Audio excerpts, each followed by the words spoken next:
A rust-gutted gas station, two bored kids with shovels, and a half-frozen suitcase no one was meant to see.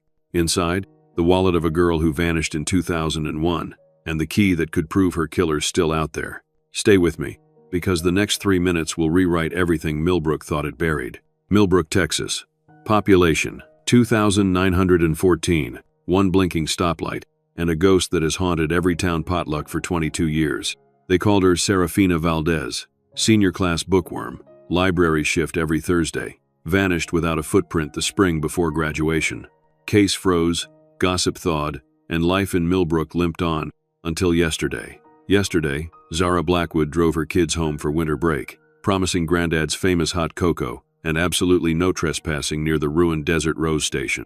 Snow fell, curiosity won, and 12-year-old Indigo plunged a spade behind the boarded pumps. The blade hit metal. They hauled out a blue leather suitcase, Serafina's initials still stitched on the tag, clothes from 2001, a diary sealed in plastic, and a single Polaroid of Millbrook's then-deputy, Dante Hawthorne, smiling beside the gas station door the night she disappeared. Zara's father owns that station. Sheriff Hawthorne still runs this county. And the diary's last line, meeting DH at the Rose, he says I'll be safe, is about to turn a cold case red hot. Get comfortable. We're digging into the secrets the snow can't cover. The snow had stopped falling by the time Zara pulled into the long gravel driveway of her childhood home. The headlights swept across the weathered two-story farmhouse, then briefly illuminated the hulking shadow looming behind it. The abandoned Desert Rose station, its once proud neon sign hanging at a precarious angle, the rose petals long since burned out. Is that it? Kestrel pressed his face against the window, his breath fogging the glass. The famous gas station? Famous is a stretch, Zara replied. It's just an old building that's been closed down for years. Why did Grandpa close it? Indigo asked. It looks like it would have been cool. Business got slow. The lie tasted familiar on her tongue, worn smooth from repetition. The front door of the house swung open, spilling warm light onto the porch. Thaddeus Blackwood stood silhouetted in the doorway, tall and broad-shouldered despite his 70 years. You made it. His voice carried across the yard. Was starting to worry with that snow coming down. The children tumbled from the car, fatigue forgotten as they raced toward their grandfather. Thaddeus knelt with a grunt, opening his arms to receive them. Hey, Dad. She pulled their suitcases from the trunk, steeling herself for what lay ahead. 8 years was a long time to stay away. Let me help you with those. Thaddeus disentangled himself from the children and crossed the yard. You look good, Zara. City life must agree with you. Houston's not exactly the big city, Dad. She passed him the suitcase. Bigger than Millbrook. He turned toward the house. Come on in. Got soup warming and the guest room's ready. Nothing's changed, Zara murmured, setting down her bags in the entryway. Thaddeus glanced back at her. Some things have. In the kitchen, he ladled thick vegetable soup into mismatched bowls, while the children peppered him with questions about the deer and whether there were any cows nearby. Wilson's still run cattle about a mile down the road. Why don't you reopen it, Grandpa? Indigo asked. We could help. I'm good at math. I could run the register. Not much call for it these days. The interstate took most of the traffic when they expanded it 10 years back. But it's late, Zara interrupted. And you two need to get to bed. It's only 8:30, Kestrel protested. And you've been traveling all day. Zara stood. Upstairs, both of you. After a minimal amount of grumbling, the children hugged their grandfather goodnight and clomped up the stairs. Thaddeus cleared his throat. They're good kids. They are. Zara ran water in the sink. Smart. Curious. Like their mother. Dad, I need to know. Is there anything I should be worried about while we're here? What do you mean? Your phone call. Things are stirring up again. What things exactly? Nothing for you to concern yourself with. Just some talk around town, that's all. He carried his coffee mug to the sink. How long are you planning to stay? 3 weeks. That's all I could get off work. Should be enough time. Enough time for what? Made some oatmeal cookies. Thought the kids might like them for breakfast. Remember how you used to sneak them before school? The deliberate subject change wasn't lost on Zara, but she let it go. There would be time for questions tomorrow. I remember. Mom used to pretend she didn't notice. She noticed everything. He set the cookies on the counter and rubbed his hands together, suddenly looking older. Well, I'm turning in. Got an early doctor's appointment tomorrow. Nothing serious, he added. Just a checkup. I can drive you, Zara offered. No need. Already arranged a ride with Elmer Jenkins. You rest up. He paused at the doorway. It's good to have you home, Zara. After he left, Zara finished cleaning up, her mind churning. There was something her father wasn't telling her. Something connected to that gas station. She'd always known there was more to the story of why it closed so abruptly her senior year of high school, but her father had maintained the business got slow line for 2 decades. Upstairs, she found Indigo and Kestrel already in their respective twin beds in the guest room, Kestrel half asleep and Indigo reading by the bedside lamp. "This house makes weird noises," Kestrel mumbled as Zara kissed his forehead. "Old houses do that. It's just settling." "What's Grandpa hiding in the gas station?" Indigo asked. Zara blinked. "What makes you think he's hiding something?" "Mom, it's obvious. He gets all weird when we ask about it, and he keeps looking at you like he's scared you're going to say something. Grandpa's not hiding anything. He's just private about certain things. The station closing was hard on him. It was his dad's before him, and he'd hoped to pass it on someday." "To you?" Kestrel asked, suddenly more awake. "Maybe. Once upon a time. Get some sleep, both of you. And promise me something. Stay away from the old station. It's not safe. The structure could be unstable after all these years." "We promise," they chorused. "I mean it. That place is off limits." "Okay, Mom." Indigo snuggled down into her covers. "We won't go near the mysterious, forbidden gas station where Grandpa definitely isn't hiding any deep, dark family secrets." Zara sighed. "Good night, you two." "Night, Mom." She closed their door and padded down the hallway to her old bedroom, which her father had maintained as if she might return home from college any weekend. The same purple bedspread, the same bulletin board with faded concert tickets and photos of high school friends. Her gaze caught on a group picture, the senior class of 2001, 25 smiling faces, including her own and Serafina Valdez's. Serafina, with her long dark hair and serious eyes. The quiet girl who worked at the library after school and wanted to study literature at UT Austin. The girl who vanished 2 months before graduation, sparking the biggest search in county history. Zara unpinned the photo, studying the faces. There was Sheriff Hawthorne in the back row, just Deputy Hawthorne then, standing in for his father who was sheriff at the time. The Hawthorne family had held the sheriff's position for 3 generations in Millbrook. Dynasty, someone had once called it, though Zara couldn't remember who. A floorboard creaked in the hallway, and Zara quickly returned the photo to the bulletin board. Crossing to the door, she opened it to find the hallway empty. Her father's bedroom door was closed, a thin line of light visible beneath it. Voices murmured from inside. Thaddeus on the phone, his tone low and urgent. Zara moved closer, hesitating outside his door. "They're here." "No, the kids are asking questions already. I know what I promised, but it's been 20 years. Things are different now." A pause, then her father's voice again. "I understand. Yes, no, I haven't told her anything. But Dante, you have to realize, this can't stay buried forever." "Dante, Sheriff Dante Hawthorne." Zara frowned. "Fine. Tomorrow at noon. The usual place." Another pause. "I hope you're right, for all our sake." The call ended, followed by a heavy sigh. Zara quickly retreated to her room before her father could open his door and find her eavesdropping like a teenager. Morning brought weak winter sunshine and the smell of coffee and bacon. By the time Zara came downstairs, her father had already left for his appointment, and the children were devouring stacks of pancakes left warming in the oven. "Grandpa makes the best pancakes," Kestrel announced. "Way better than yours, Mom. Thanks for that assessment." Zara poured herself coffee. "What did Grandpa say about his plans for today?" "Doctor appointment, then errands in town." Indigo reached for another pancake. "He said he'd be back around 4. Did he say anything else?" Zara pressed. Indigo shook her head. "Nope, but he did say we could explore the property as long as we stayed away from the well out back and..." "The gas station," Zara finished. "Yeah." Indigo tilted her head. "Why are you so interested in it all of a sudden?" "Just curious."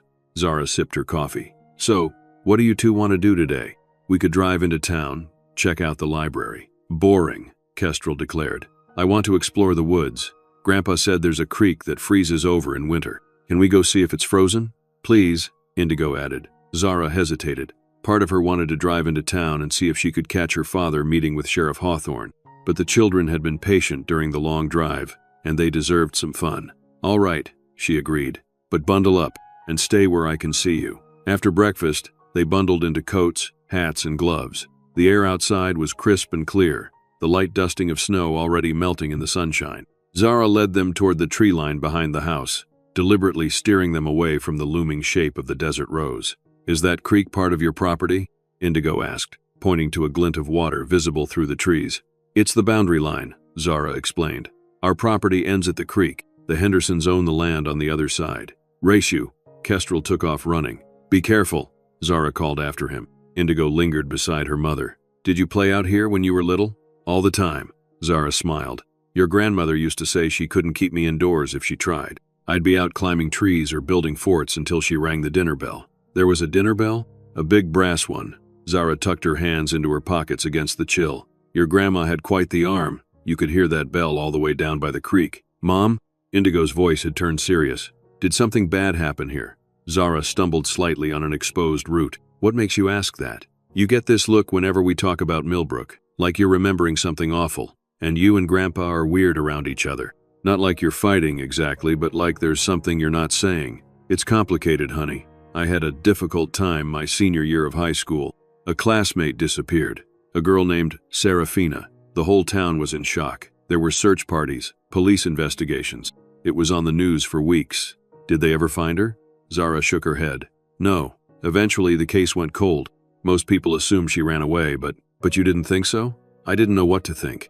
We weren't close friends, but Serafina wasn't the type to just vanish without telling anyone. She had plans for college, a future she was excited about. That's sad. Indigo frowned. But why would that make you avoid coming back here for so long? Before Zara could formulate an answer, Kestrel's voice rang out from ahead. Mom? Indy? Come see. The creek is frozen solid. We should catch up to your brother before he decides to test how solid is. Zara said. They spent the morning exploring the woods, Zara pointing out places where she used to play as a child.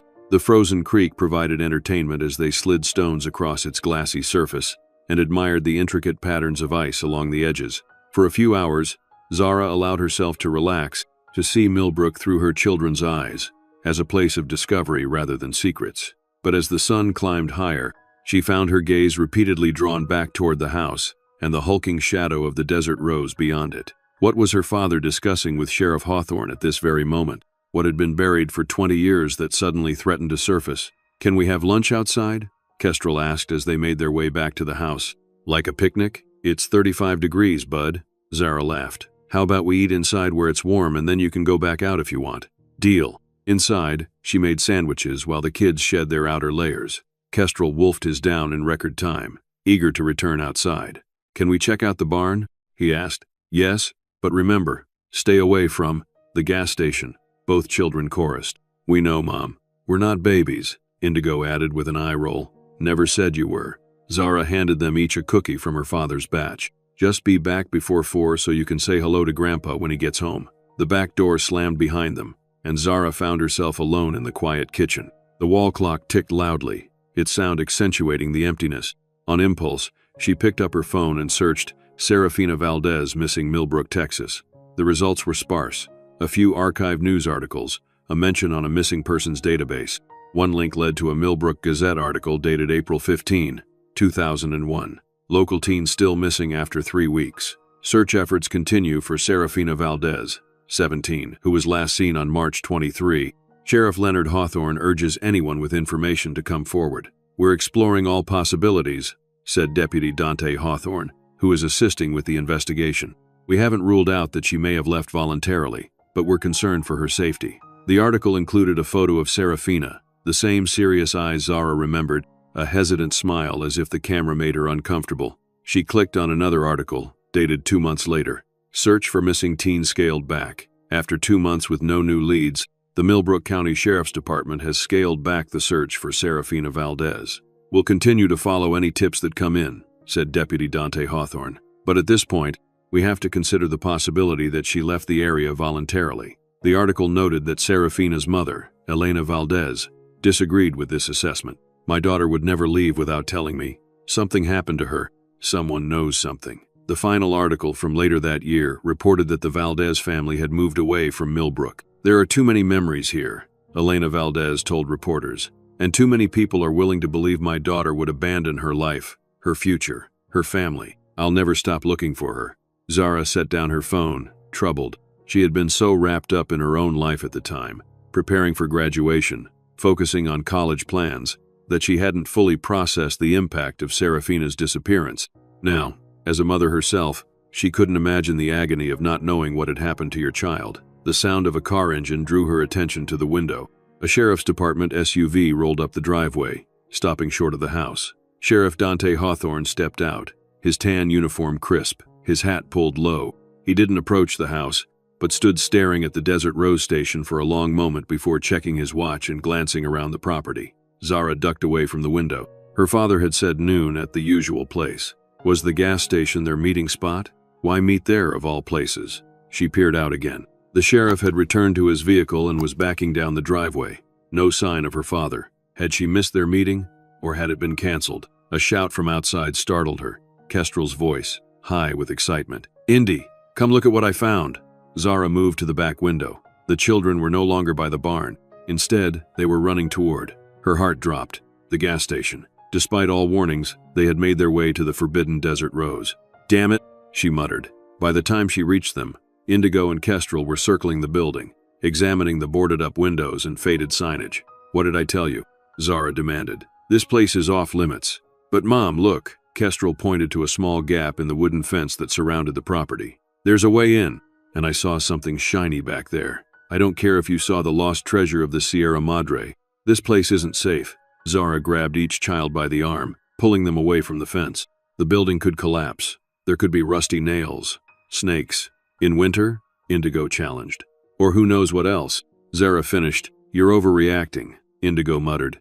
"No, I'm being a responsible parent." Zara glanced back at the Desert Rose, a chill running through her that had nothing to do with the temperature. Had Sheriff Hawthorne been looking for her father? Or had he been checking on the station itself, making sure its secrets remained secure? As they approached the house, a truck pulled into the driveway. Her father's old Ford, the passenger side door emblazoned with a faded Desert Rose Station logo he'd never bothered to remove after the closure. Thaddeus climbed out slowly, his movements stiff. He'd aged in the years since Zara had seen him last, more than she'd noticed the previous evening. His eyes narrowed when he saw them coming from the direction of the gas station. "Were you at the Rose?" he asked. "Just walking by," Zara answered. "How was your appointment?" "Fine." His gaze lingered on the gas station, but the tightness around his mouth told a different story. Dinner that night was a strained affair. Thaddeus seemed distracted, his gaze often drifting toward the window where the outline of the Desert Rose was visible in the gathering dusk. The children, sensing the tension, were unusually subdued, answering their grandfather's occasional questions about school and friends with minimal enthusiasm. "Did you get all your errands done in town?" Zara asked. "Most of them." Thaddeus scrubbed a hand over his face. "Ran into Dante Hawthorne. Said to tell you hello." That was thoughtful of him. "Wasn't he just here earlier?" "I saw a sheriff's department vehicle in the driveway around noon." "You did?" "Mm-hmm. Though he drove away without coming to the door." She studied her father's face. "Any idea what he wanted?" "Probably just checking in. Small-town sheriff likes to keep tabs on who's coming and going. He mentioned you might want to stop by the station tomorrow. Catch up on old times." "Old times," Zara repeated, like when his father was investigating Serafina Valdez's disappearance. The plate slipped from Thaddeus's hands, clattering into the sink. "What's got you thinking about that?" "Just curious. It was a big deal back then. Ancient history now." Before Zara could press further, Kestrel appeared in the doorway, dressed in pajamas covered with dinosaurs. "Grandpa, will you tell us a bedtime story?" Thaddeus's expression softened. "Well, I suppose I could dust off the old storytelling skills. Go on up, I'll be there in a minute. They're good kids. Remind me of you at that age. Curious to a fault?" "Curious, yes, but also kind, thoughtful." He hesitated. "Zara, about the gas station. What about it? Just keep the kids away from it, all right? It's not safe.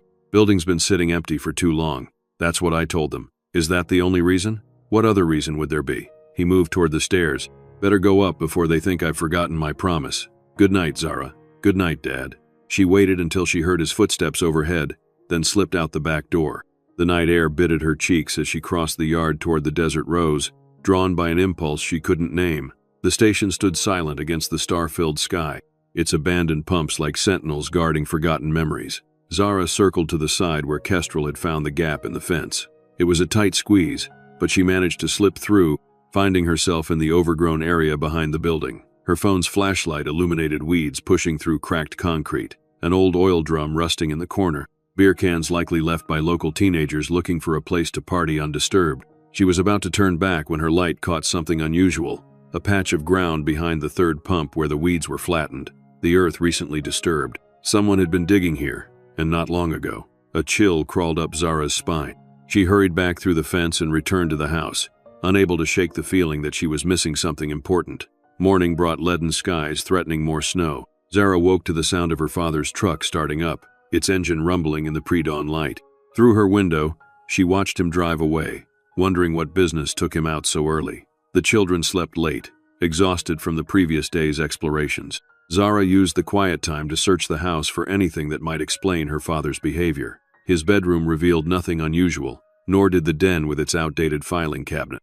The basement yielded only dusty Christmas decorations and boxes of her old-school projects that her mother had insisted on saving. By the time Indigo and Kestrel stumbled downstairs in search of breakfast, Zara had resigned herself to more direct methods. She would have to confront her father about what she'd overheard, his conversation with the sheriff, the mention of something that couldn't stay buried forever. "Where's Grandpa?"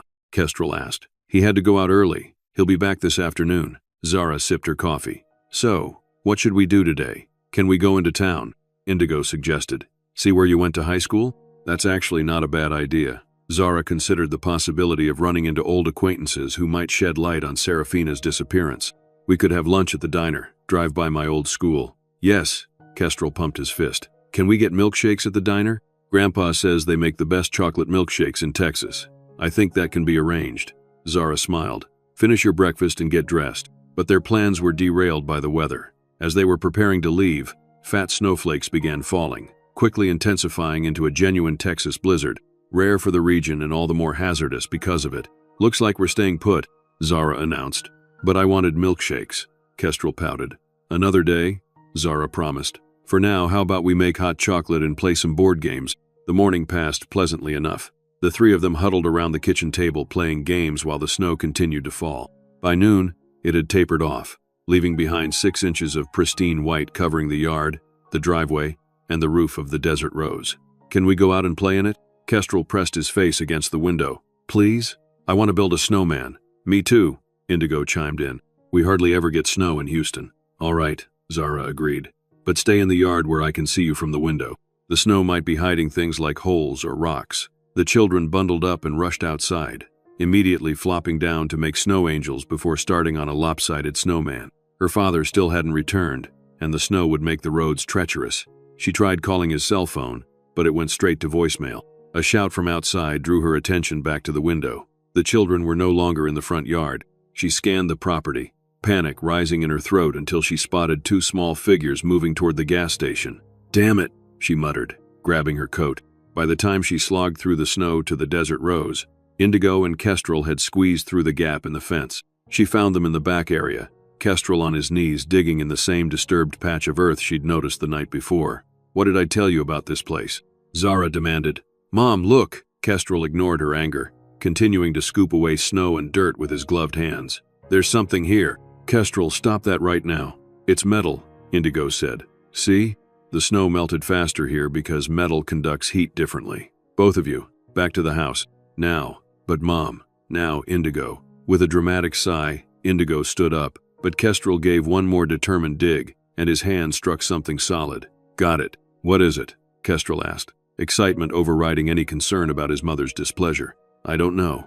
Zara knelt beside him. "Help me dig it out." Together, the three of them cleared away the remaining dirt and snow until the object was fully exposed. A weathered leather suitcase. Its once bright blue faded to a dull slate. The brass clasps were green with verdigris, but still intact. "Can we open it?"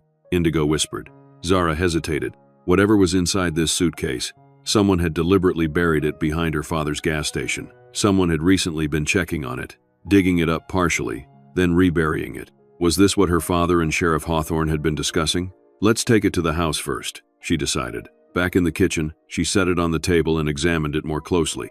No name tag, no identifying marks visible on the exterior. "Should we get tools?" Indigo asked. "Let me try something first." Zara worked her fingers under the edge of the lid and pulled firmly. With a reluctant creak, the clasps gave way, and the suitcase opened. The smell hit them first, musty, damp, with an undertone of something sickeningly sweet, like perfume gone rancid. Inside, they found clothes neatly folded, a pair of jeans, 2 t-shirts, a sweater, all in styles popular 20 years ago. Beneath the clothing lay a small makeup bag, a hairbrush with dark strands still caught in the bristles, and a leather-bound journal. "Whose stuff is this?" Kestrel asked. "Wait." Zara gently caught his hand. Something about the items triggered a sense of déjà vu. The sweater, a deep purple cable knit, looked familiar, and the journal, she'd seen one like it before, carried by. Her breath caught as she lifted a small wallet from the bottom of the suitcase. Inside was a Texas driver's license. The lamination cloudy with age, but the photo still clear enough. A solemn-faced girl with dark eyes. Serafina Valdez. Issue date, January 2001. Mom? Indigo's voice seemed to come from far away. Are you okay? Zara stared at the license, at the face of the girl who had vanished without a trace during their senior year. I knew her, Zara said softly. This belonged to a girl from my high school. She went missing the spring of our senior year. Missing? Kestrel's eyes widened. No one knew what happened to her. She just disappeared one day. Is this her diary? Indigo picked up the journal. Looks like it. Zara took it carefully. The first page bore Serafina's name in flowing script, followed by "Private, keep out" in block letters. She hesitated. Reading someone's diary was an invasion of privacy, but Serafina had been missing for 20 years. If her journal contained any clues to what had happened to her, didn't they have a responsibility to look? The sound of tires on gravel interrupted her thoughts. Through the window, she saw her father's truck pulling into the driveway, snow chains rattling against the wheel wells. Quick, help me put everything back, Zara said. Why? Indigo frowned. Shouldn't we tell Grandpa? We will, but I want to look through this first. Zara scooped the items back into the suitcase. Take this up to my room. Zara met her father at the door, trying to compose her features into a casual welcome. Hey, Dad. We were getting worried. Roads weren't too bad. He stamped snow from his boots. What have you three been up to? Games. Hot chocolate. The kids build a snowman. All true if incomplete. Where did you go so early? Had to see Doc Mercer about some test results. Nothing serious, like I said. Just getting old. What kind of tests? Routine stuff. Cholesterol. Blood pressure. Doc's always after me to eat less bacon. He glanced past her toward the kitchen. You three have lunch yet? I could make grilled cheese. That would be great. I'll call the kids down. As Thaddeus moved toward the kitchen, Zara noticed something she'd missed before. A streak of reddish-brown dirt on the sleeve of his shirt. The same color as the soil behind the desert rose. Her father had been digging at the same spot they'd found the suitcase. But why? The afternoon passed in a haze of forced normalcy. Thaddeus made grilled cheese sandwiches, regaled the children with stories of Zara's childhood mishaps, and suggested they all watch a movie together. All the while, Zara's mind kept returning to the suitcase hidden upstairs and the questions it raised. Who had buried Serafina's belongings? Why behind the desert rose? And most troubling, had Serafina packed that suitcase herself, planning to leave town? Or had someone else packed it after? After what? It wasn't until the children were engrossed in the movie that Zara found a moment to slip away. In her bedroom, she locked the door and opened the suitcase again, this time focusing on the journal. The early entries were typical teenage musings. Complaints about homework, thoughts about college applications, observations about classmates. Serafina wrote about her mother's long hours at the hospital where she worked as a nurse, her own part-time job at the library, and her dreams of studying literature. But as Zara flipped toward the final entries, the tone changed. Dated 3 weeks before Serafina's disappearance. February 28, 2001. Someone followed me home from work tonight. I could hear footsteps behind me, but whenever I turned around, they would stop. When I got to my street, I ran the last block. Mom wasn't home yet. I locked all the doors and windows. March 5, 2001. Got another note in my locker today. Third one this month. This one said, I'm watching you. Should I tell Mom? She's already working double shifts to save for my college tuition. Don't want to worry her. March 10, 2001. The calls have started again. Heavy breathing. Then they hang up. I star 69 the last one, but it came back as the sheriff's station. Probably just the wrong number. Zara's blood ran cold at that entry. Calls from the sheriff's station? Could be coincidence, but March 15, 2001, talked to DH today. He said he could help me. Said he knew about the notes. The following. Said sometimes girls my age attract unwanted attention, and he could make sure I stayed safe. He told me not to tell anyone else, not even Mom. Said the person might be someone in a position of authority, and we can't trust the usual channels. I don't know. Something feels off. But what choice do I have? D. H. Dante Hawthorne. Deputy Dante Hawthorne at the time. Son of the sheriff. March 20, 2001. DH has a plan. Says he can get me somewhere safe until we figure out who's behind this. Gave me his personal number. Told me to call if anything else happens. I'm scared, but also relieved that someone believes me. March 22, 2001. Meeting him tonight at 11 p.m. at the Desert Rose. Mr. Blackwood closes up at 10. So the place will be empty. D. H says he has a safe place for me to stay until we figure this out. Finally, someone who understands. I'm scared but hopeful. If something happens to me, look for the red truck. This was the final entry. Zara stared at the words, her mind struggling to process their implications.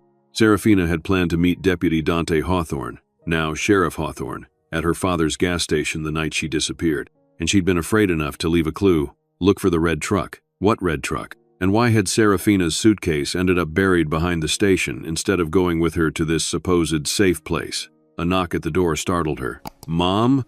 Indigo called. "I'll be right down," Zara called back, hastily returning the diary to the suitcase and sliding it under her bed. Her mind raced as she joined her family downstairs.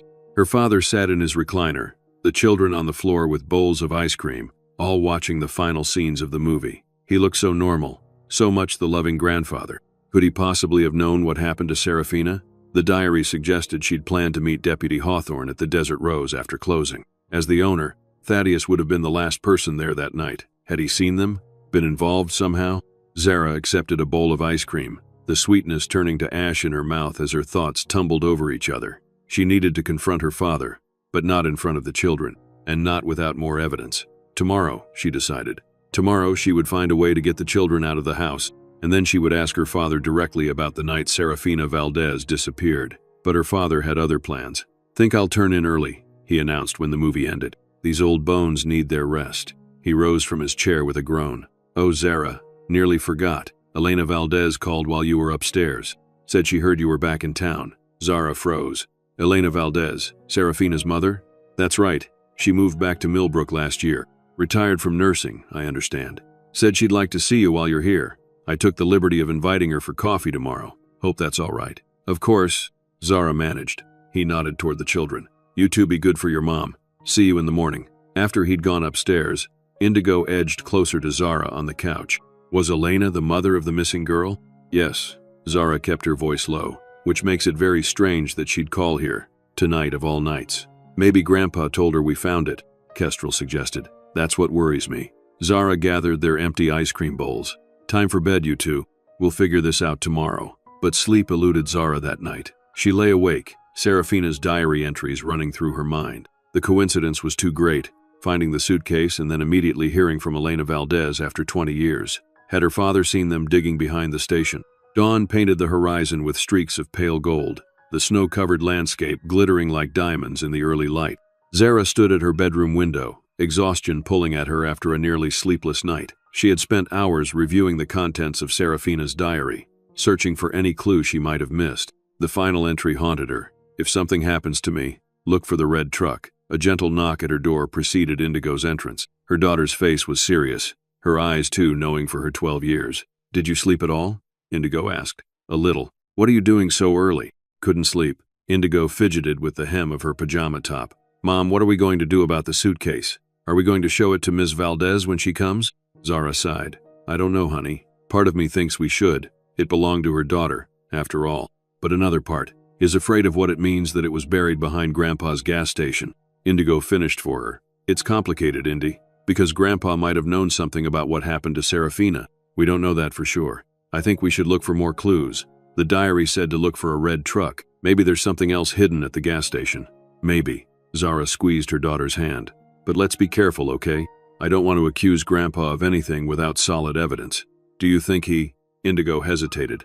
"I don't know what to think," Zara admitted. "Your grandfather is a good man in many ways. But everyone has secrets, Indy." The sound of movement downstairs ended their conversation.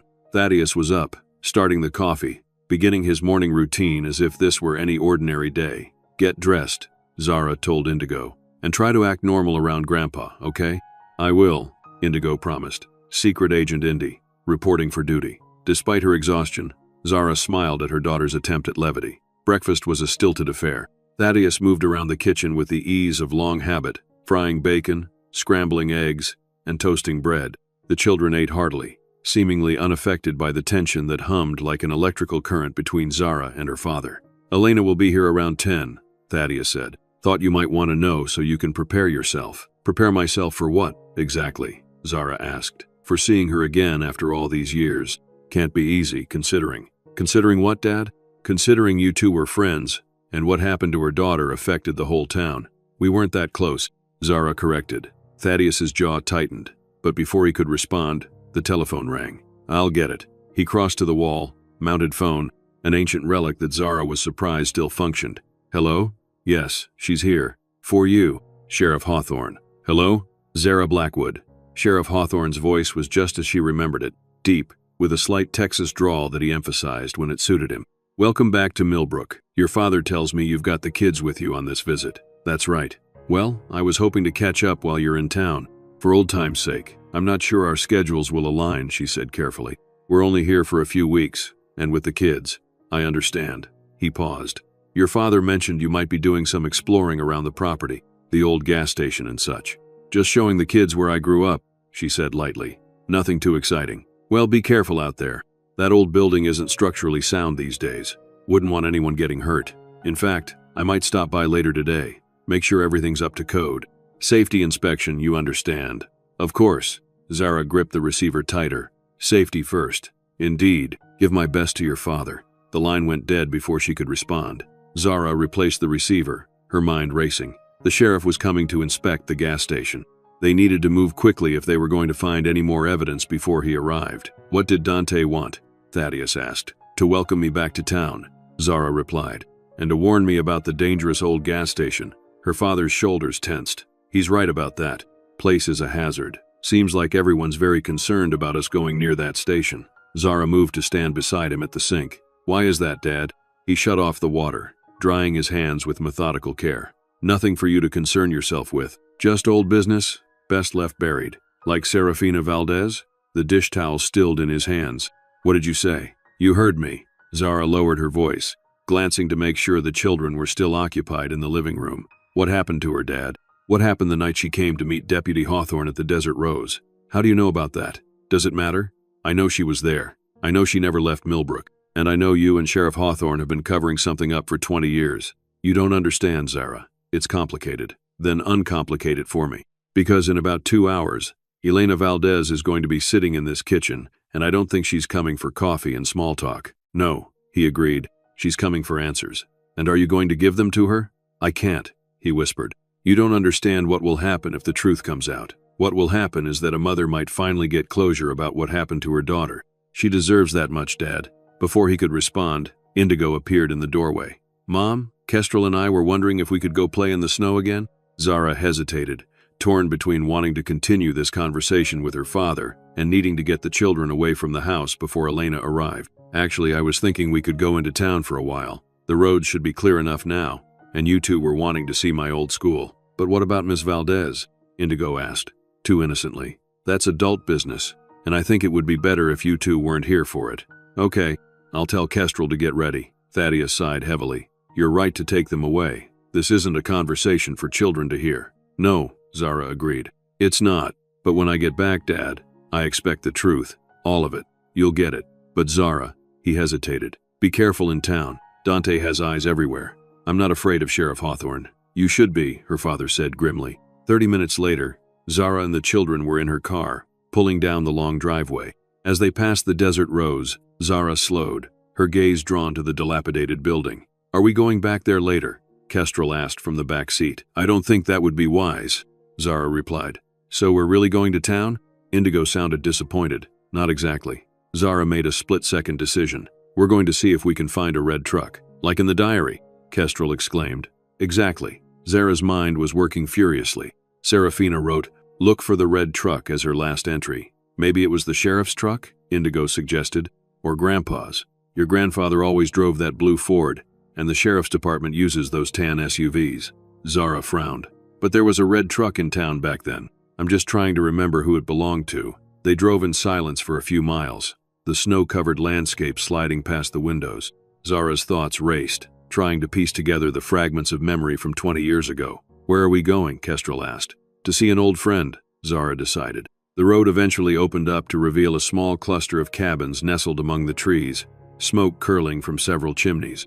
Zara pulled up in front of the last cabin, its porch adorned with wind chimes and potted plants protected from the snow by a clear plastic covering. Who lives here? Indigo asked as they got out of the car. Margot Fletcher. She was the librarian when I was in high school. Serafina worked for her after school. She knocked on the door, hoping her memory was correct, that Margot still lived in the same place she had decades ago.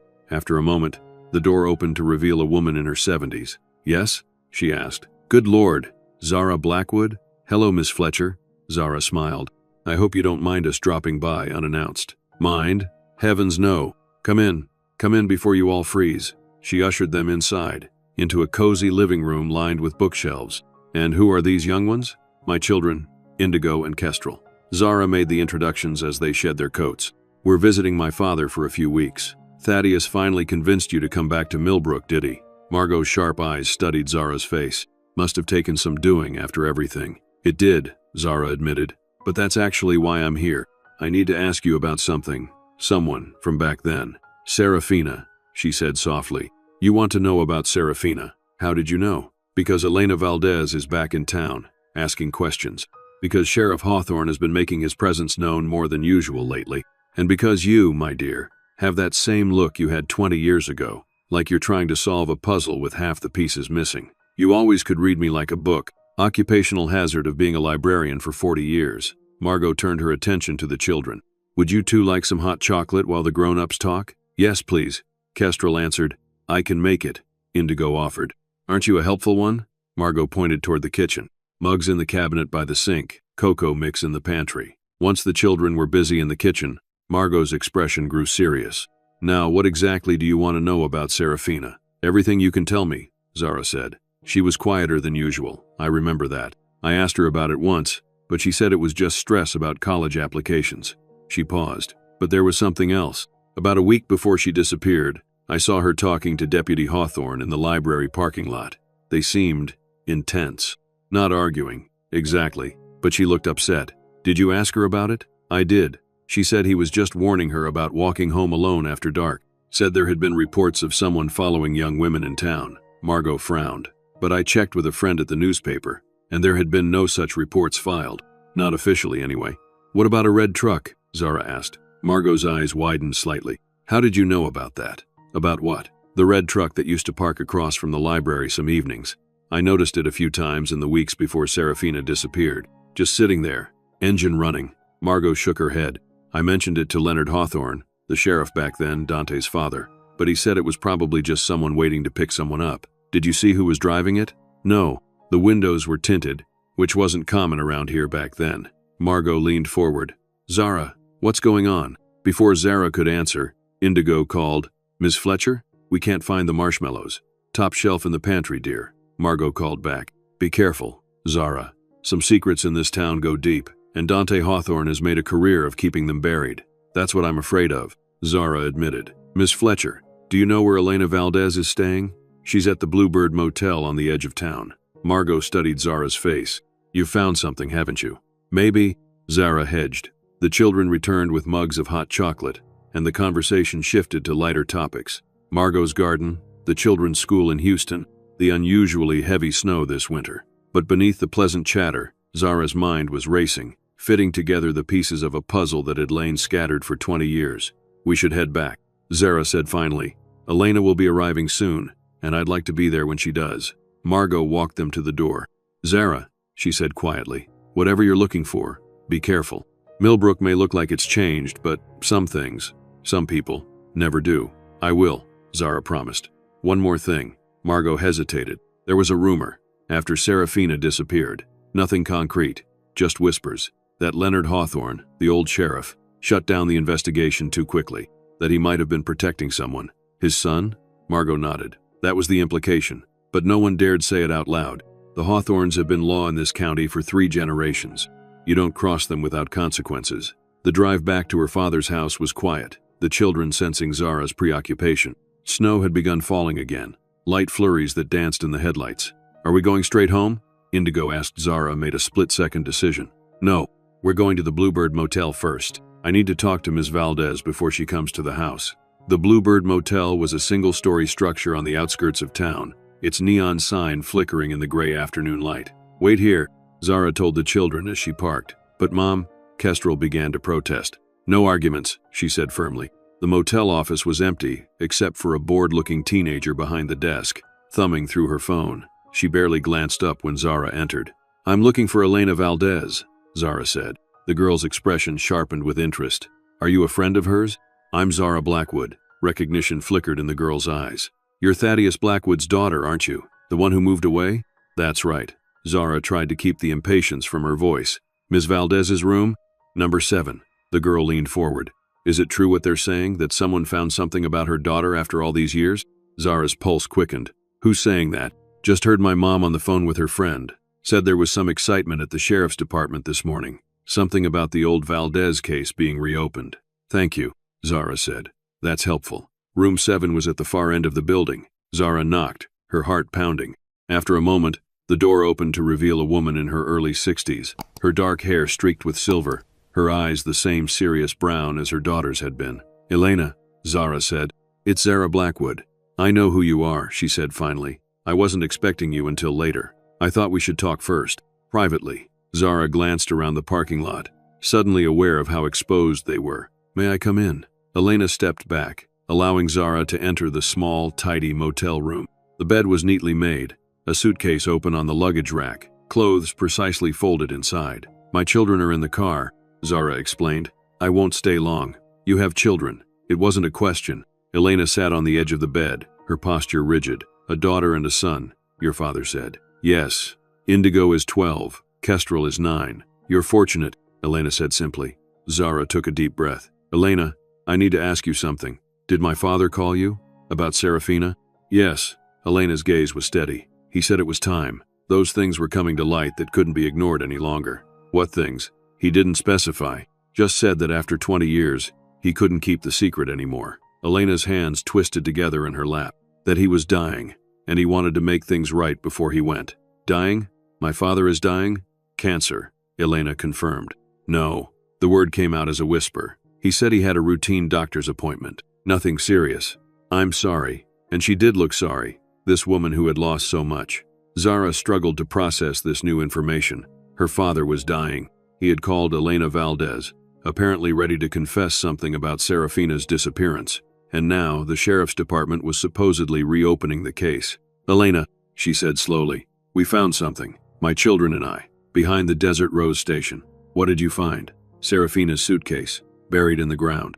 It had her clothes, her ID, and, Zara hesitated, her diary. Her diary. Elena's voice was barely audible. She wrote in it every night. After she disappeared, I looked everywhere for it, thinking it might have clues, but it was never found. It was in the suitcase. And Elena, the last entry. Serafina wrote that she was meeting Deputy Dante Hawthorne at the Desert Rose the night she disappeared. She said he had offered to help her, to take her somewhere safe. Safe from what? Someone was following her, leaving notes, making calls. She thought it was someone in a position of authority, someone she couldn't report through normal channels. Zara squeezed Elena's hands. Does any of this sound familiar? Did she mention anything to you? She was quieter those last few weeks, Elena said slowly. Spent more time in her room. I thought it was just college stress, or, she trailed off. There was a night, about a week before she disappeared. I came home late from my shift, and I heard her on the phone. She sounded upset, saying something like, I never gave you any reason to think that. When I asked her about it later, she said it was just the wrong number. And the night she disappeared, I was working. When I got home around midnight, her bed hadn't been slept in. Her backpack was gone, but not her suitcase. I checked her closet. I thought maybe she'd gone to a friend's to study.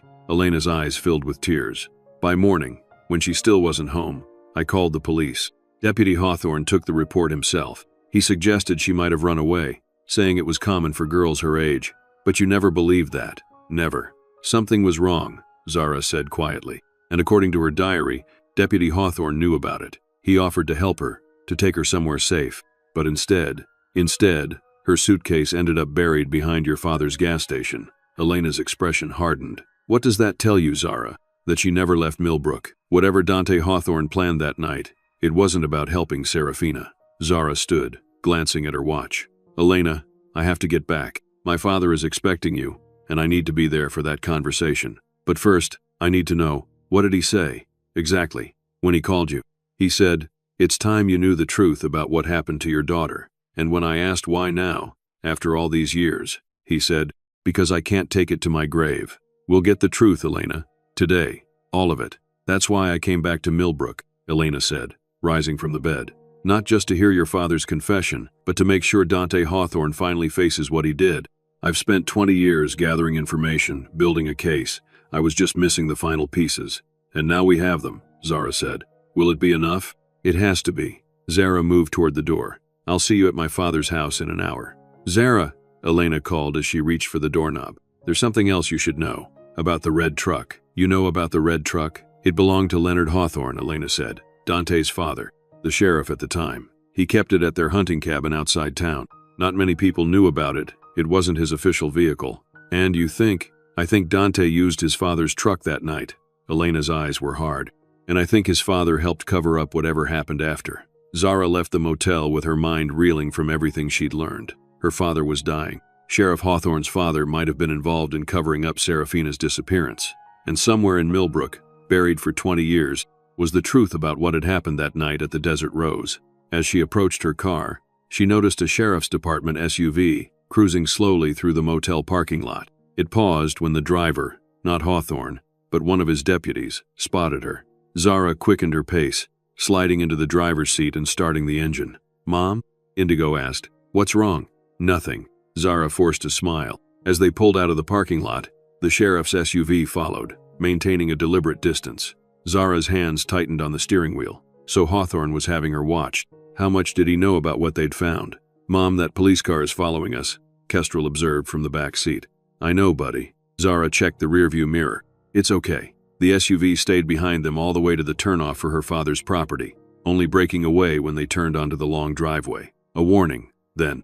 Hawthorne was letting her know she was being monitored. Her father's truck was in the driveway, along with a silver sedan. Elena had arrived ahead of them. Zara parked and turned to the children. "Listen to me, both of you. What's about to happen inside is serious adult business. I want you to go straight upstairs to your room and stay there until I come get you. Understand?" "But Mom," Kestrel began. "No arguments," Zara said. "We understand," Indigo said.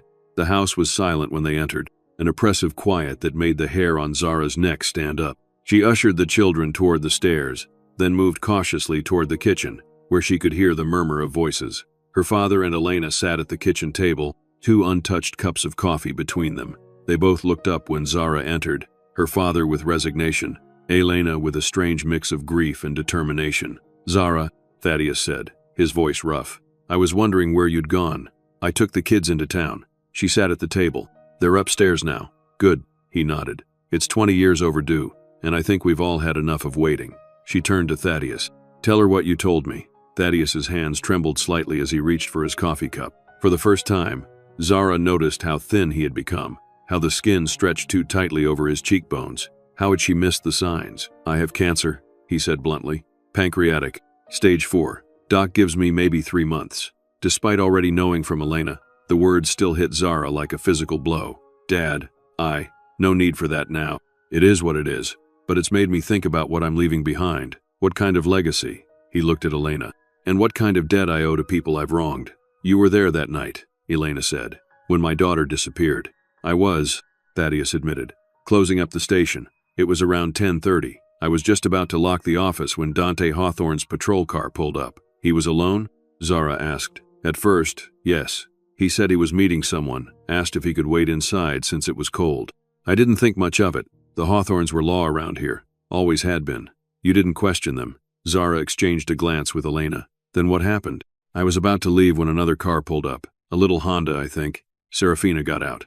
Thaddeus's gaze was distant. She seemed nervous, kept looking around like she thought someone might be watching. Dante went out to meet her. They talked for a few minutes, then he brought her inside. "Into the station?" Elena asked. "Into the office, yes.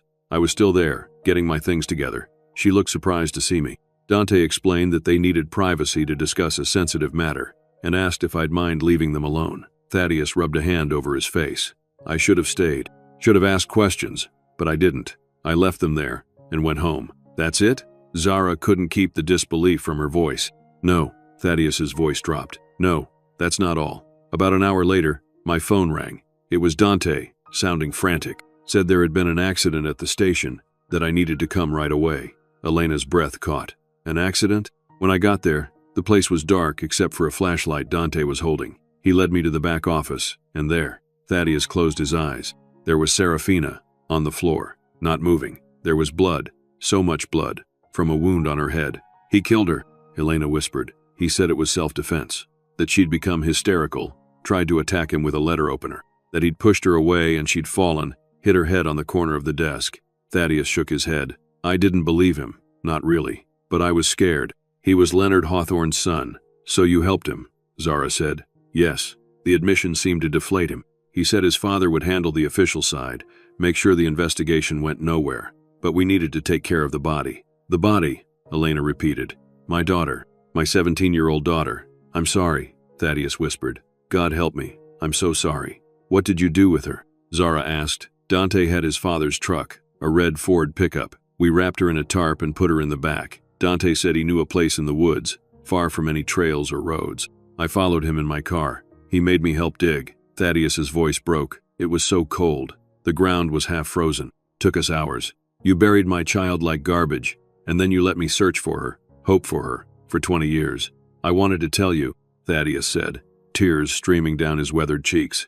So many times. But Dante threatened me, said he'd make it look like I was the one who killed her, that no one would believe me over him. Where? Elena demanded. Where did you bury her? There's an old hunting cabin out past Henderson Ridge. Belongs to the Hawthorne family. Has for generations. We buried her about half a mile behind it, near a lightning-struck pine tree. Thaddeus met Elena's gaze, his own pleading. I can take you there, show you, give you the chance to bring her home properly. And the suitcase? Zara asked. Dante was afraid it might have fingerprints, evidence. We didn't have time to go through it that night, so we buried it temporarily behind the station. The plan was to retrieve it later and destroy it. But, he shrugged helplessly. After a few days, when the investigation started focusing on the theory that Serafina had run away, Dante said it was best to leave it where it was, that digging it up might attract attention. And you went along with all of this? Zara said.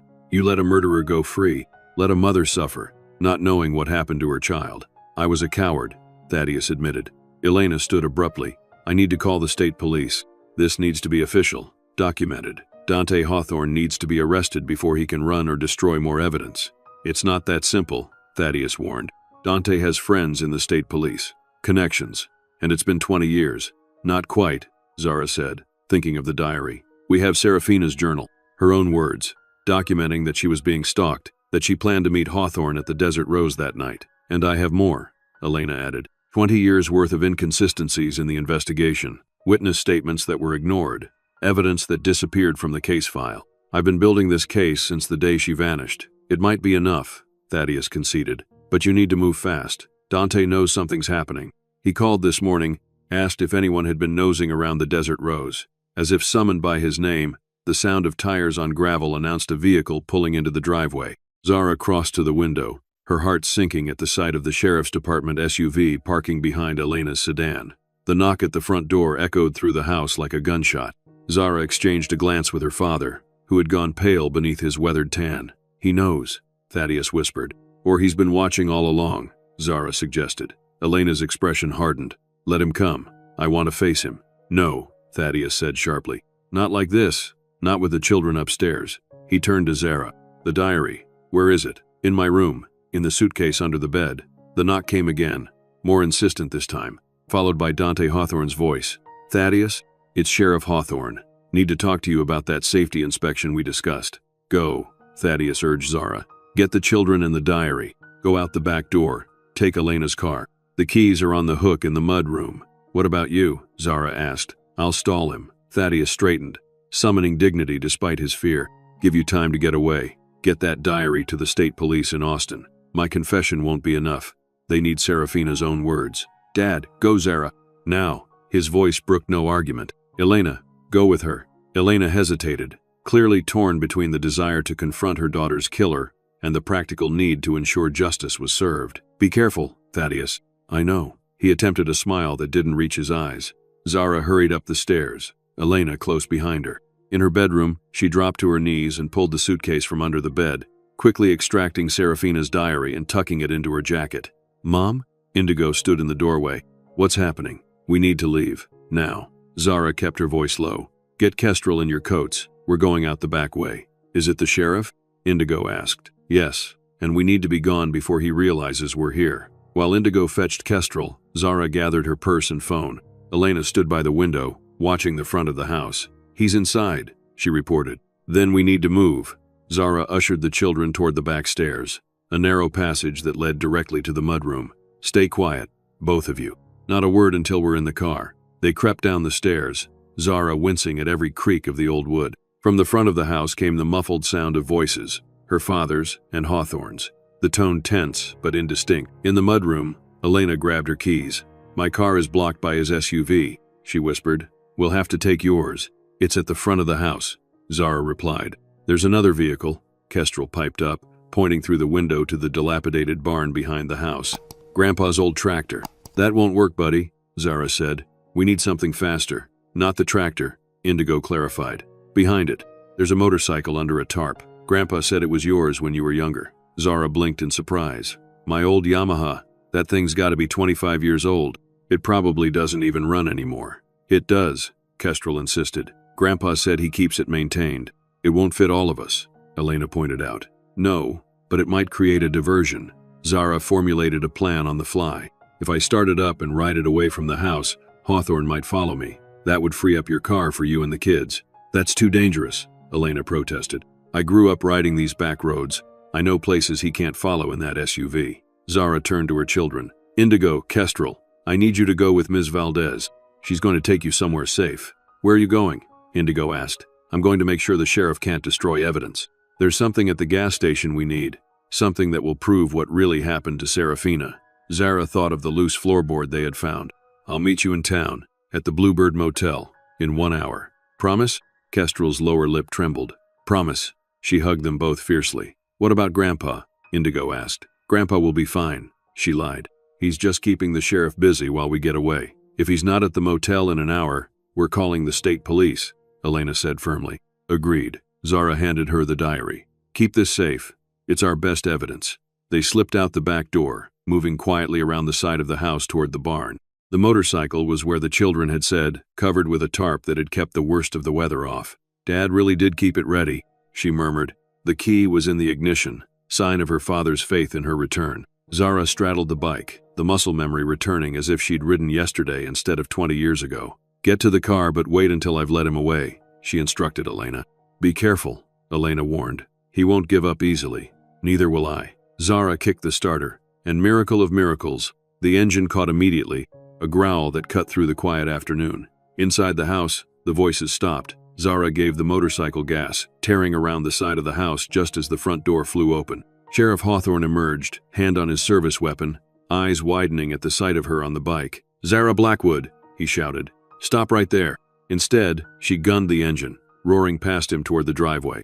In her side mirror, she saw him sprint for his SUV, shouting something she couldn't hear over the motorcycle's roar. Perfect. He was following her, leaving Elena and the children clear to escape in the other direction. She turned onto the main road, the bike responding to her commands as if no time had passed. Behind her, the sheriff's SUV peeled out of the driveway, lights flashing but sirens silent. Interesting choice, Zara thought. If this were a legitimate pursuit, wouldn't he use the siren? She leaned into a curve, the motorcycle handling beautifully on the empty road.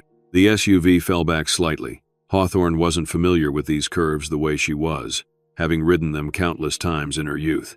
At the fork in the road, she veered left instead of right, away from town rather than toward it. The sheriff followed, exactly as she'd hoped. Now to lose him and circle back to the desert rose. The left fork led deeper into the pine woods, eventually becoming a narrow dirt road that served local hunting camps and not much else.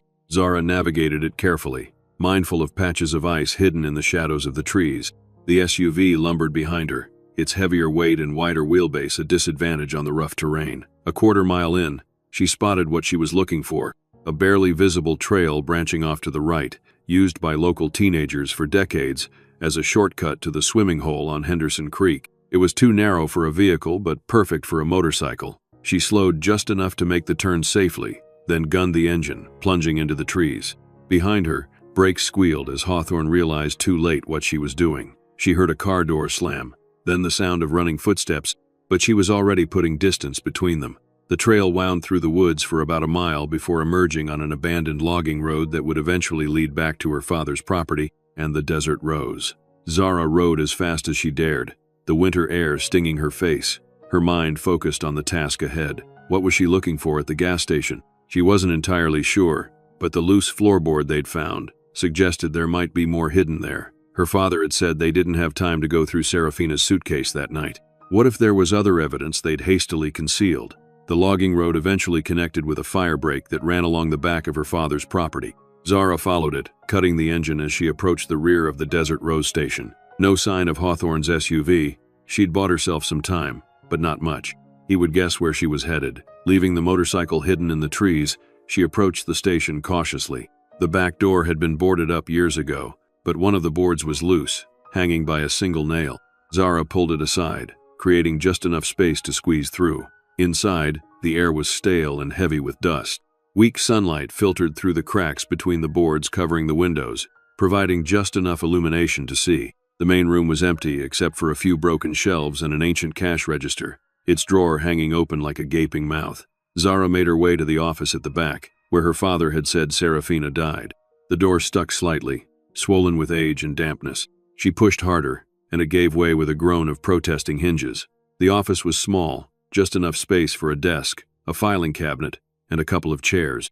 All the furniture was gone now, leaving only outlines in the dust where they had once stood. Zara knelt, examining the floor. If her father's story was true, this was where Serafina had fallen, where her blood had spilled. The floorboards here were different from the rest of the station, newer, less worn. They had been replaced, but one section, near where the desk would have been, was slightly uneven. Zara pressed on it, and the board shifted.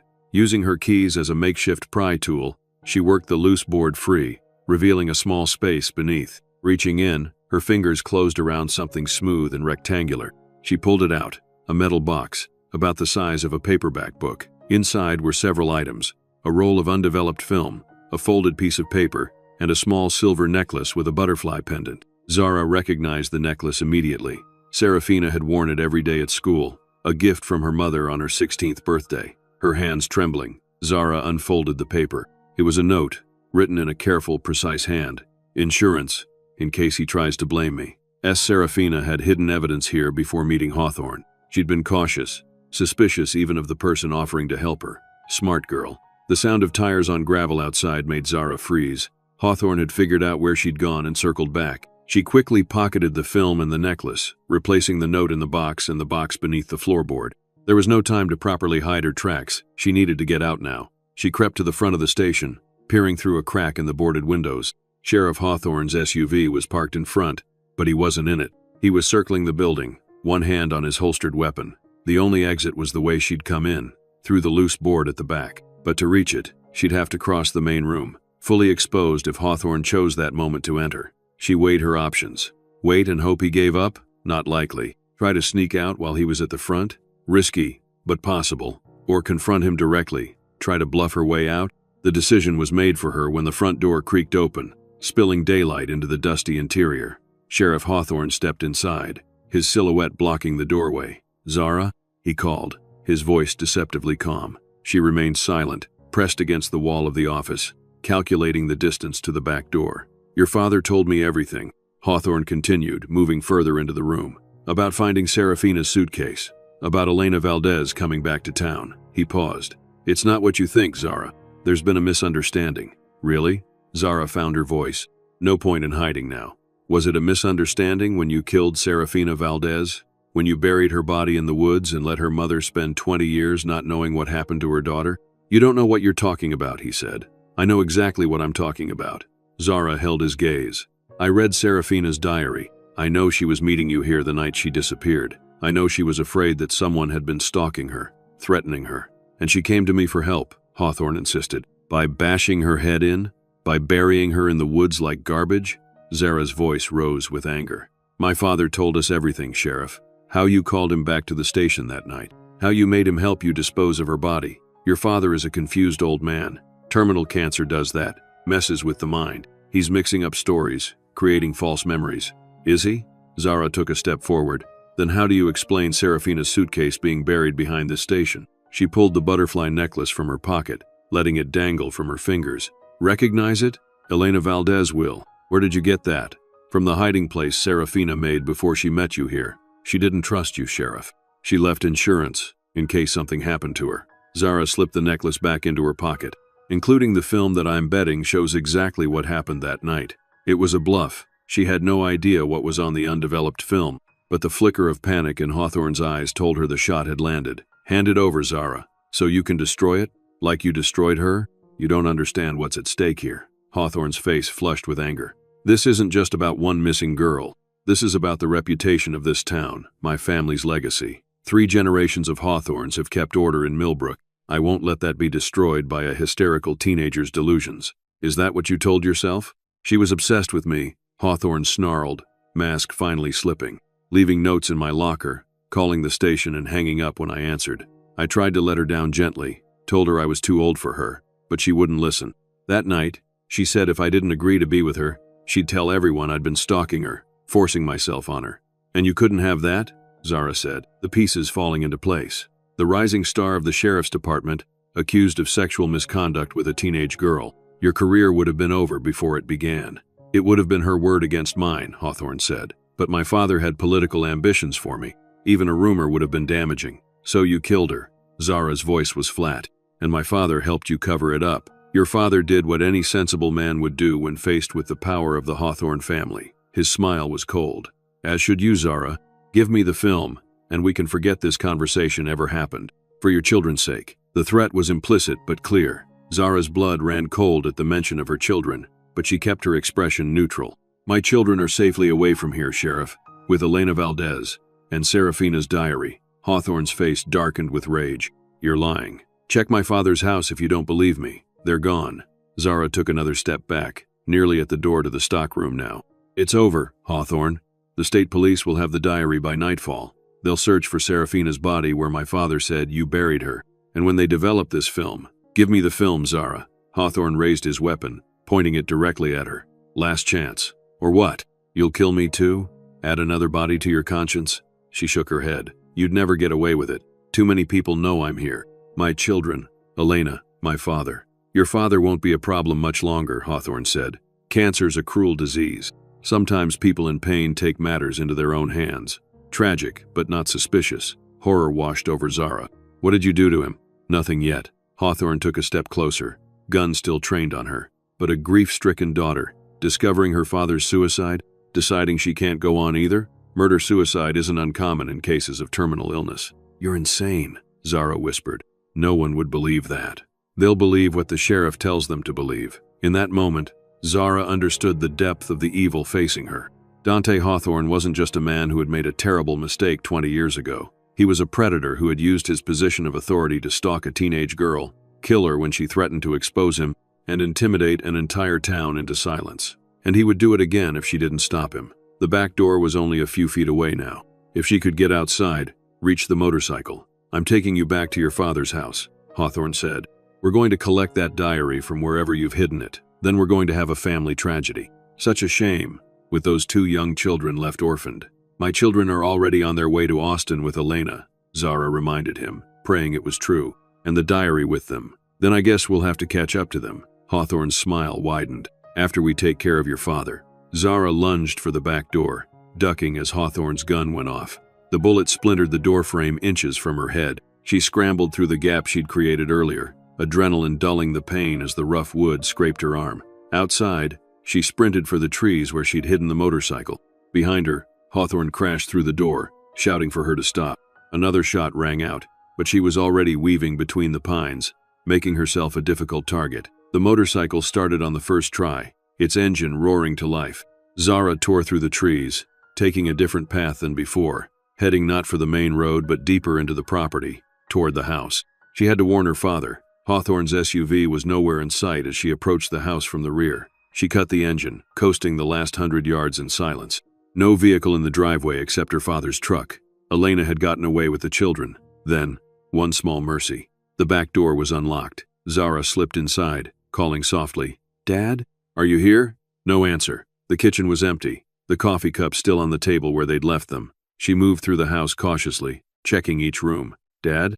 She found him in the den, slumped in his recliner, eyes closed. For a heart-stopping moment, she thought Hawthorne had already made good on his threat. Then Thaddeus stirred, opening his eyes with effort. "Zara?" His voice was weak, confused. "What are you doing here? You should be gone. Hawthorne's coming," she said, hurrying to his side. "We need to leave. Now." Too late for that. He gestured vaguely toward an empty pill bottle on the side table. "Made my choice." "Dad, what did you do?" "What I should have done 20 years ago. The right thing." He reached for her hand, his grip surprisingly strong. Wrote it all down. Full confession. In the safe, behind the painting. Dad, no. Tears filled Zara's eyes. We can get you to a hospital. Get your stomach pumped. No time. He shook his head. Listen to me, Zara. The combination is your birthday. The confession's there. And something else. Something Dante doesn't know I kept. What? What is it? Serafina's backpack. Found it in the office that night. After. Hide it before Dante comes back. His breathing was becoming labored. Couldn't bring myself to destroy it. Keep it as evidence, in case the truth ever came out. It's coming out now, Dad. Zara squeezed his hand. Elena has the diary. The children are safe. I found a film that Serafina hid at the station. Good girl. A ghost of a smile touched his lips. Always were the brave one, like your mother. The sound of tires on gravel announced Hawthorne's arrival. Zara glanced toward the window, then back at her father. Go, he urged. Get the backpack. From the safe. Go. I can't leave you, she protested. Already gone, sweetheart. His eyes drifted closed again. Made my peace. Now go. Make it right. Tears streaming down her face. Zara hurried to the painting, a landscape of the property that her mother had painted decades ago. Behind it was a small wall safe. With trembling fingers, she entered her birthday. 7/22/83. The safe opened with a soft click, revealing a sealed envelope and a faded purple backpack. Zara grabbed both, stuffing them into her jacket just as the front door burst open. Zara! Hawthorne's voice echoed through the house. I know you're in here. She looked around frantically for an escape route. The den had only one door, and Hawthorne would be there any second. The window was too small for an adult to fit through. Then her gaze fell on the old fireplace. The chimney. It was a desperate move, but maybe. She crossed to the hearth, looking up into the sooty darkness. Yes, it was wide enough. The old farmhouse had been built when fireplaces were used for cooking as well as heat, and there were iron rungs embedded in the brick, a remnant from the days when chimney sweeps needed access. Taking a deep breath, Zara hoisted herself up, bracing her feet on the andirons. The first rung was just within reach. She grabbed it, pulling herself higher just as Hawthorne appeared in the doorway. What the hell? He took in the scene, Thaddeus unconscious in the recliner, the empty pill bottle, the open safe. Where is she? He demanded, crossing to Thaddeus and shaking him roughly. Thaddeus, where's your daughter? Zara continued her climb, moving as silently as possible, grateful for the cover of darkness inside the chimney. One rung, then another. She had almost reached the top when she heard Hawthorne curse below. The chimney? You've got to be kidding me. A shot rang out, the bullet ricocheting off the brick near her head. Zara bit back a scream, climbing faster. Another shot, this one splintering the wooden rung just as she reached for it. She lost her grip, sliding back several feet before catching herself. Come down, Zara, Hawthorne called. Instead, she renewed her efforts, ignoring the burning in her arms and the soot filling her lungs. One more rung, another, then her hand met open air. She'd reached the top. Pulling herself onto the roof, Zara gulped in fresh air, momentarily disoriented by the brightness after the darkness of the chimney. The roof was slick with melting snow, but the pitch was gentle enough that she could maintain her footing if she was careful. Below, she heard Hawthorne cursing, then his footsteps receding. He was going outside, planning to catch her when she came down. But which way would he expect her to go? The front of the house faced the driveway where his SUV was parked. The back led to the yard and, beyond that, the desert rose. If she could reach the motorcycle again. Decision made, Zara edged along the roof toward the rear of the house. Moving slowly to avoid slipping, she made her way to the edge, then lowered herself over the side, hanging by her fingertips before dropping the last few feet to the ground. The impact jolted through her legs, but she kept her footing. No sign of Hawthorne yet. He must have gone around the front first. Keeping low, she sprinted toward the trees where she'd left the motorcycle. A shout behind her told her Hawthorne had spotted her. She didn't look back, focusing all her energy on reaching the motorcycle before he could get a clear shot. The bike was where she'd left it. Zara leapt on, kick-starting it in one fluid motion born of desperate necessity. The engine roared to life just as Hawthorne rounded the corner of the house. Weapon raised, she gunned the throttle, the motorcycle lurching forward as a bullet whizzed past her ear. Then she was among the trees, the dense pines providing cover as she zigzagged away from the house. Behind her, Hawthorne was running for his SUV. He couldn't follow her through the woods, but he could cut her off if he guessed which way she was heading. And there was only one place she could go now, the Bluebird Motel, where Elena and the children would be waiting, where they would have already called the state police. Zara took the most direct route, breaking from the tree line onto the main road about a half-mile from her father's driveway. No sign of Hawthorne's SUV yet. She had a head start, but not much of one. The Bluebird Motel was on the far side of town, about 15 minutes by car. On the motorcycle, taking back roads to avoid being seen, it would take longer. She cut through the old Henderson's property, across a fallow field, and onto a logging road that ran parallel to the main highway. Twice, she glimpsed Hawthorne's SUV on the road below, lights flashing as he raced toward town. He was guessing, she realized. He didn't know for certain where she was headed. That gave her an advantage. The logging road eventually connected with the eastern edge of Millbrook. Zara slowed as she approached the town limits, wary of being spotted. The Bluebird Motel was on the western edge, but to reach it, she'd have to cross through town. Taking a deep breath, she turned onto a residential street, keeping her speed moderate to avoid attention. She was halfway through town when she spotted Hawthorne's SUV parked in front of the sheriff's department. He was inside, probably rallying his deputies. Time was running out. The Bluebird Motel came into view. Zara scanned the parking lot. Elena's silver sedan was there, parked in front of room 7. Relief flooded through her. They had made it. She pulled up beside the car, killing the engine and dismounting in one fluid motion. Before she could knock on the door, it opened to reveal Indigo's anxious face. "Mom." Her daughter threw herself into Zara's arms. "I'm okay, honey." Zara hugged her tightly. "Where's Ms. Valdez?" "Here." Elena emerged from the bathroom, cell phone in hand. "The state police are on their way." "We don't have an hour," Zara said grimly. "Hawthorne's at the sheriff's department, probably gathering his deputies. And my father." Her voice broke. "He took pills. He said he wrote a full confession, left it in the safe. He chose his own way out." "Yes."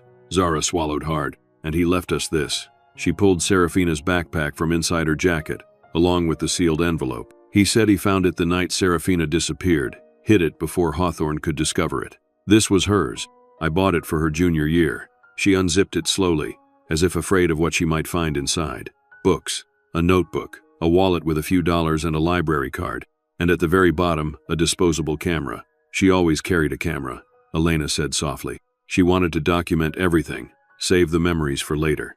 Zara opened the sealed envelope. Inside was a handwritten confession, just as her father had said. 4 pages detailing everything. "This is it," Zara said, handing the confession to Elena. "This, plus the diary, plus the film I found at the gas station. It's enough to convict him. If we live long enough to give it to the state police." As if summoned by her words, the sound of sirens pierced the quiet evening. Through the motel room window, they saw 2 sheriff's department vehicles pull into the parking lot, blocking the exits. "He's here," Zara said. "Is there another way out?" Zara asked. "No," Elena replied. "But we don't need to run. The state police are on their way. We just need to stall until they arrive." "How long?" They said 30 minutes. That was about 10 minutes ago. 20 minutes. They needed to hold off Hawthorne and his men for 20 minutes. Zara assessed their resources: Serafina's diary, her father's confession, the film she'd found at the gas station, the disposable camera from the backpack. Evidence, but not protection. A knock at the door made them all jump. "Sheriff's department." Zara put a finger to her lips, motioning for the children to move into the bathroom. Then she approached the door cautiously. "What's this about, deputy?" "Just routine questions, ma'am." "I'm not dressed," Zara improvised. She turned to Elena, whispering urgently, "We need leverage. Something to keep them at bay until the state police arrive." Elena thought for a moment, then nodded toward her purse. "My phone. It's still connected to the state police dispatcher. They're listening in." "Good." Zara grabbed the phone, checking that the call was still active. "But we need more. Something public, something Hawthorne can't silence with a bullet." An idea struck her. "Indigo, come here," she called softly. Her daughter emerged from the bathroom, fear and determination warring in her young face. "What can I do?" Zara pulled out her own phone. "You know how to use Instagram Live, right? You showed me once." Indigo nodded. "Yeah, it's easy. I need you to set it up on my phone. Start a live broadcast, right now." Understanding dawned in Indigo's eyes. "So everyone can see what happens." "Evidence." "Exactly." While Indigo worked on the phone, Zara returned to the door. "Almost ready," she called. "Just finding my robe." "Ma'am, we need you to open this door now. Sheriff's orders." "Got it," Indigo whispered, handing Zara the phone. "It's live. 23 people are watching already. It sends notifications to all your followers." Zara took the phone, positioning it on the dresser so it captured most of the room.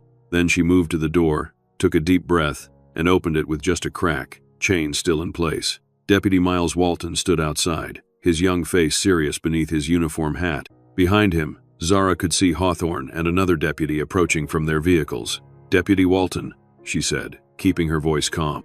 "What can I do for you?" "Sheriff Hawthorne needs to speak with you and Ms. Valdez," Walton replied. "But we're comfortable waiting right here for the state police to arrive. They should be here in about 15 minutes. Walton's eyes widened slightly. "State police? What for?" "To arrest Sheriff Hawthorne for the murder of Serafina Valdez in 2001, Zara said clearly. "We have evidence. Her diary, my father's confession, and a film showing what really happened that night." Hawthorne reached the door. "That's enough, Zara. Open this door before I break it down." "Why?" Zara challenged. "So you can silence us like you silenced Serafina?" "It's too late for that, Sheriff.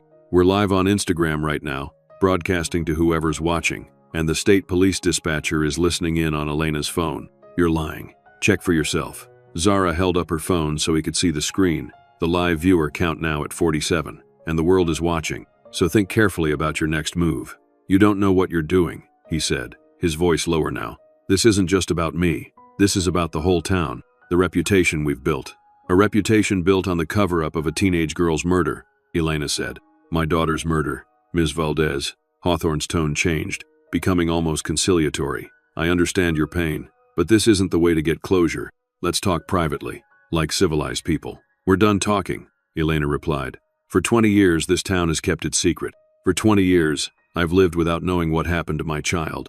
No more." In the distance, the wail of sirens grew louder, not local ones, but the distinctive sound of state police vehicles. Hawthorne heard it too, his expression hardening. "Last chance," he said, his hand moving to his weapon. "Open the door. So you can shoot us all and claim we resisted arrest?" Zara shook her head. The younger deputy, Walton, was looking increasingly uncomfortable. "Sheriff," he said hesitantly, "maybe we should wait for the state boys. Do this by the book." "Shut up, Miles," Hawthorne snapped. "You don't know what's at stake here." "I think I'm starting to," Walton replied, "and I want no part of it." The sirens were much closer now, multiple vehicles by the sound of it.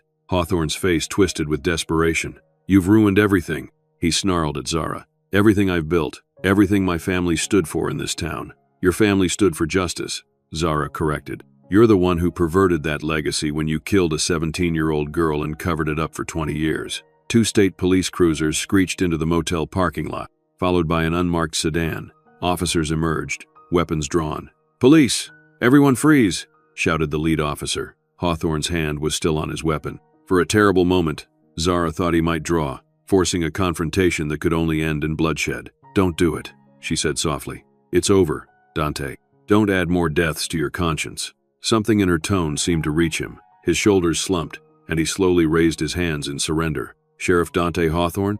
The state police captain approached cautiously. "You're wanted for questioning in connection with the disappearance and suspected murder of Serafina Valdez in 2001. "This is a mistake," Hawthorne said. "A misunderstanding. We'll sort that out at headquarters." The captain nodded to 2 of her officers, who moved forward to handcuff Hawthorne. "You have the right to remain silent." As the Miranda warning was recited, Zara closed the motel room door, leaning against it with a shuddering sigh of relief. It was over. After 20 years, Serafina would finally get justice.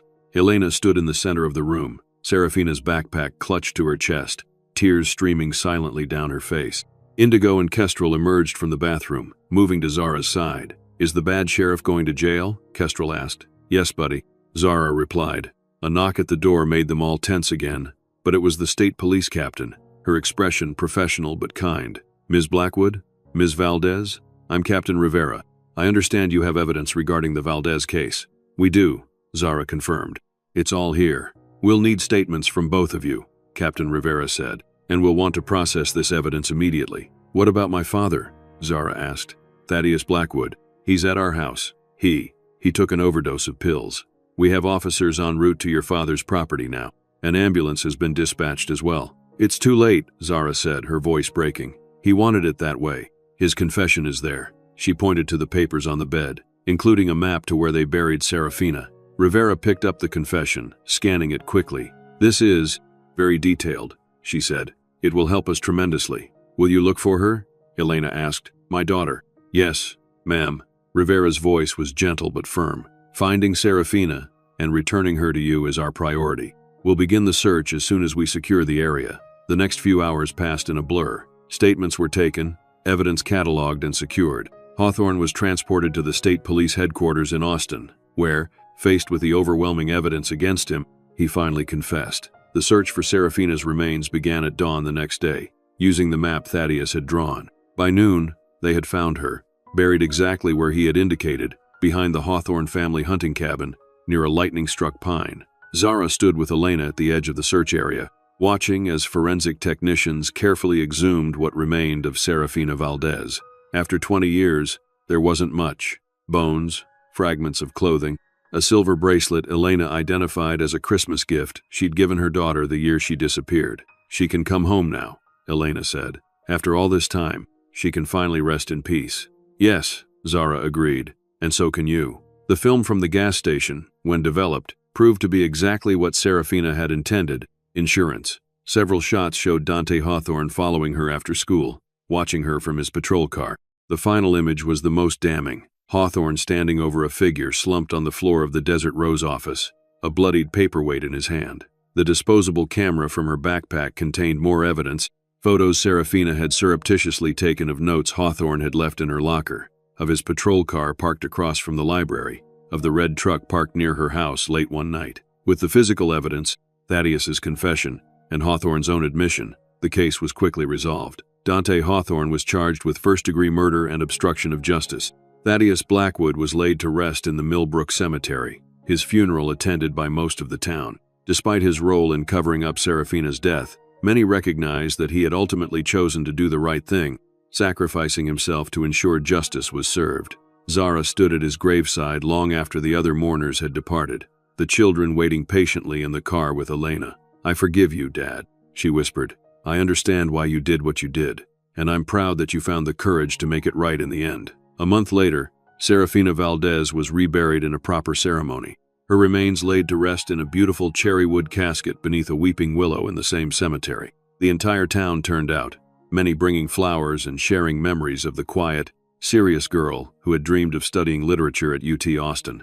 As spring began to touch Millbrook with tentative fingers of green, Zara made a decision. Instead of returning to Houston, she and the children would stay in Millbrook. The house and property were hers now, including the Desert Rose station. "What are you going to do with it?" Indigo asked one evening as they sat on the porch, watching the sunset paint the sky in shades of orange and pink. "I'm not sure yet," Zara admitted. "It holds a lot of painful memories, but it could hold new ones," Indigo suggested. "Better ones." The idea took root, growing stronger as the days passed. When Elena Valdez mentioned that she was staying in Millbrook as well, having found a small house to rent, the plan crystallized. "What if we turned the Desert Rose into a memorial?" Zara proposed over coffee one morning. "Not just for Serafina, but for all missing persons. A place where families could find support, resources." Elena's eyes were filled with tears. "Serafina would have loved that," she said. The renovation began in early summer. The old gas station was gutted, its dark corners open to light and air. The office where Serafina had died was transformed into a research center, with computers and a database of missing persons cases. The main room became a community gathering space, with comfortable seating and walls lined with resources. Behind the building, where Serafina's suitcase had been buried, Zara and Elena created a memorial garden. Roses, of course, desert varieties that could withstand the Texas heat, but also butterfly bushes, a nod to the butterfly pendant Serafina had worn. On the day the Serafina Valdez Memorial Center officially opened, the garden was filled with butterflies, their delicate wings catching the sunlight as they danced among the flowers.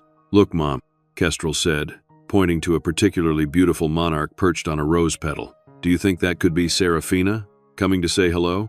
Zara exchanged a glance with Elena, who smiled through her tears. "You know," Elena said, kneeling beside Kestrel, "I think it just might be." As the community gathered to dedicate the center, Zara stood at the podium, looking out at the faces of neighbors who had once kept silent out of fear, but who now came together in a commitment to truth and healing. "The Desert Rose Station was once a place of darkness," she said, "a place where secrets were buried and a young life was cut short. Today, we reclaim it as a place of light, of hope, of healing, a place where no one is forgotten, where every missing person matters, where every family deserves answers." She gestured to the newly installed sign above the entrance, "Serafina's Garden, a place of hope and healing." As she spoke, a butterfly, perhaps the same monarch Kestrel had spotted, fluttered past, circling once around her head before soaring upward into the clear blue Texas sky. A collective murmur went through the crowd, a sound of wonder and perhaps recognition. Elena, standing nearby with Indigo and Kestrel, smiled through her tears. "She's at peace now," she whispered. And so, in its way, was Millbrook. The town that had harbored a terrible secret for 20 years now embraced a new identity. A community committed to justice, to truth, to ensuring that no one else would ever be silenced or forgotten. For Zara and her children, the desert rose, once a symbol of family shame, became a source of pride.